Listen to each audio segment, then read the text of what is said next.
TV News at 4. I am Chiamaka Ezapata, and here are the stories we have for you. The Delta State government has donated 5 brand new operational vehicles to the Delta State Command of the Nigerian Correctional Service. The vehicles were presented by Governor Sherif Oboriwori at Government House, Asaba, as part of the administration's commitment to strengthening the justice system and enhancing security across the state. Represented by the Deputy Governor, Mondo Yeme, Governor Boriwori said an efficient correctional service depends on adequate logistics and improved mobility, noting that the vehicles would boost the operational capacity of the command. The state government will be presenting 5 brand new operational vehicles to the Delta State Command of the Nigerian Correctional Service. The donation is a practical demonstration of our resolve to strengthen the justice system and support the institutions responsible for maintaining peace, security, and the rule of law. An efficient correctional service depends on reliable logistics and mobility. These operational vehicles will enhance the day-to-day activities of officers, improve response capacity, strengthen supervision and coordination, and support the effective discharge of their responsibilities. Responding, the Controller General of the Nigerian Correctional Service, Sylvester Nwakuche, represented by the Delta State Controller of Corrections, Chuke Idoko, expressed appreciation to Governor Boriwori and the Delta State government for the donation. He assured that the vehicles will be deployed effectively to improve service delivery. I stand here as I've received this. I want to assure the state government that these vehicles given to us are going to perform the purpose they are given to us. I will expressly pass them down to where they are going to be fully utilized. Emeka Okonkwo The reporting for Asaba Dott of TV News. Asaba, Professor Epiphany Azinge, has said traditional institutions have a vital role to play in complementing government efforts to promote good governance and preserve cultural values. Professor Azinge stated this while featuring as a special guest on Dott Television's flagship program, The Morning Dew. The revered monarch reflected on his journey through public service and his contributions to the national development. He described his ascension to the throne as overwhelming, but said he is deeply honored to serve his people as king. Professor Azinge noted that while he remains actively engaged in the affairs of the kingdom, his responsibilities are guided by the customs, traditions, and protocols of the royal institution.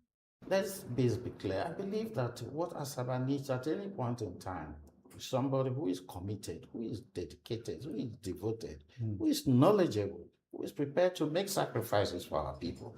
It doesn't matter whether you have a first degree or second degree or not. The important things, are you ready to work for our people?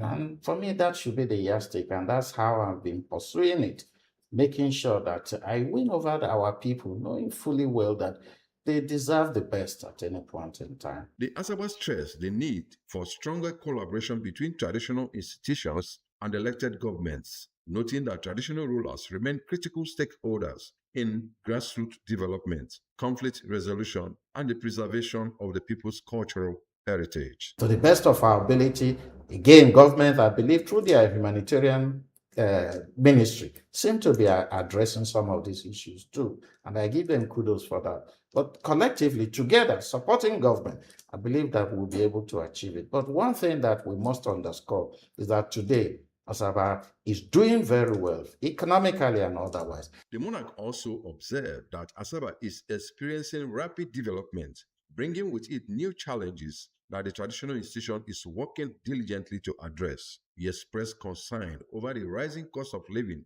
particularly the increasing cost of accommodation in the state capital. With that come this number of people coming into Asaba. With that come a lot of investment too. Okay. Which is commensurate to whatever anybody is saying.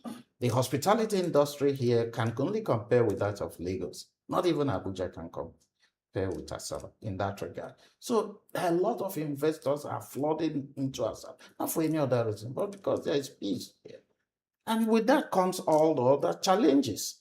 As I usually tell people, Asaba today, my own estimation, and I try to be modest as the case may be, is the fastest growing state capital, not just in Nigeria, but in Africa south of the Sahara. Speaking on education, the Asaba advocated the establishment of a federal university in Asaba. He suggested that the existing federal polytechnic could be upgraded into a university and reaffirmed his commitment to pursuing the realization of that vision.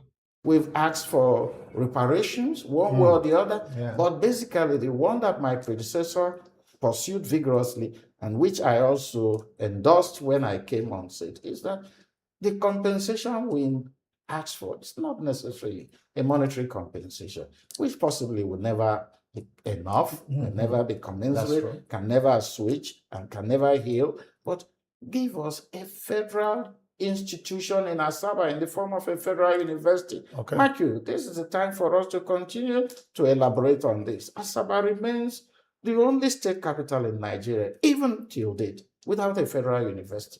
On the proposed creation of Anioma State, the Asaba declared his support for the initiative, but maintained that the new state must retain its historical identity, with Asaba as its capital. He insisted that any proposal seeking to undermine Asaba's status would be unacceptable. The last straw that broke the camel's back was the contemplation, the ever thinking that one will advocate that you move the capital of a place from Asaba to any other place. It was totally unacceptable.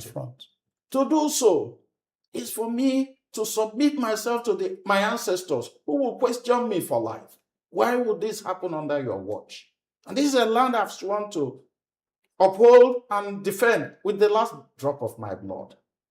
The Asaba reaffirmed his unwavering commitment to protecting and advancing the interests of the people of Asaba. He said every position he takes is driven by the desire to preserve the kingdom's heritage, strengthen its identity, and secure its rightful place in Nigeria's continued development. Emeka Okonkwo, reporting for Dott TV News.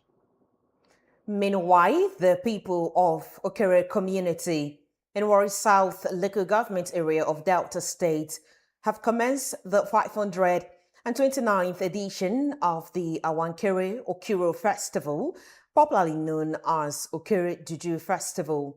This festival is a fertility festival that attracts individuals from all parts of the world.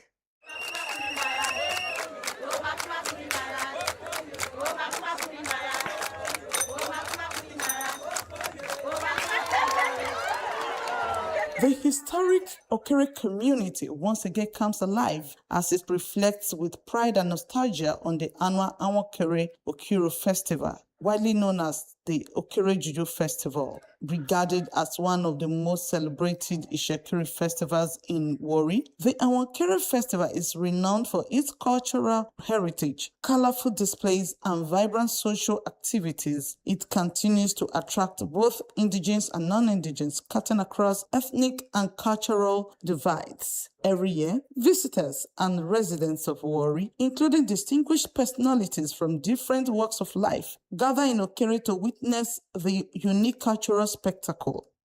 Okere as a community, they don't compromise culture.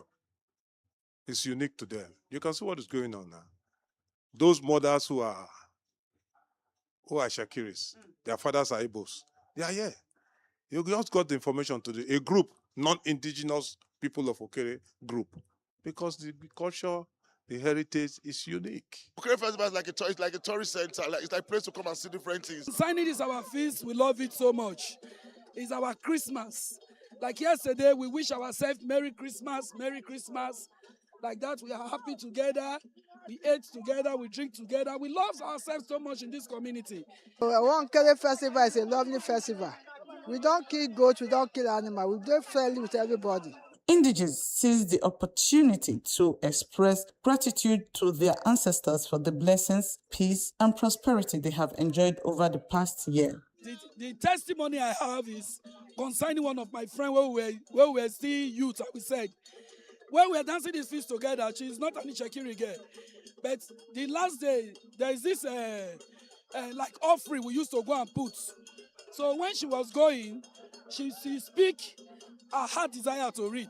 And to the glory of God, everything went perfect. That is what she told me. We dey get blessing from the juju, real blessing from the juju.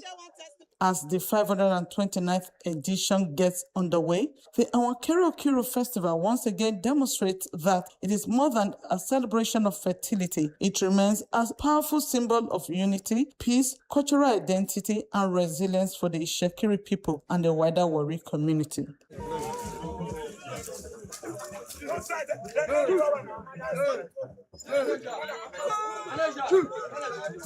Onyeka Odiase, Dott TV News. To the Senate now, where a bill seeking to strengthen legal framework against counterfeit medicines, fake drugs, and unsafe processed foods by introducing stiffer penalties has scaled second reading. The proposed legislation, titled the Counterfeit Medical Products, Fake Drugs, and Unwholesome Processed Foods Prohibition and Control Bill 2026, sponsored by Senator Umaru Suleiman, was subsequently referred to the Senate Committee on Health, Secondary and Tertiary with a directive to submit its report within 4 weeks. Leading the debate, Suleiman said the bill seeks to repeal the obsolete Counterfeit and Fake Drugs and Unwholesome Processed Foods Act, laws of the Federation of Nigeria 2004, replacing it with a modern legal framework capable of addressing emerging threats posed by counterfeit medicines. Among its key provisions, the bill criminalizes the production, importation, manufacture, transportation, distribution, sale, possession, and facilitation of counterfeit medical products, fake drugs, and unwholesome processed foods. The Central Bank of Nigeria has reaffirmed that the standard 100 naira banknote remains legal tender and must be accepted for all transactions nationwide. The directive follows reports that some businesses, traders, and members of the public were rejecting the note due to false rumors that it had been withdrawn after the introduction of the commemorative 100 naira note. The CBN clarified that the commemorative note, introduced to mark Nigeria's centenary, did not replace the standard 100 naira note. In a statement, the CBN's acting director of corporate communications, Hakama CV Ali, warned that rejecting an illegally issued banknote violates the CBN Act and undermines confidence in the national currency. She stressed that both the standard and commemorative 100 naira notes remain valid, legal tender, and should be accepted across the country. Coming up shortly on the news at 4, tensions erupt in Indian state after 11-year-old was raped and murdered. And that's on Foreign Scene plus sports after the break. Please stay with us.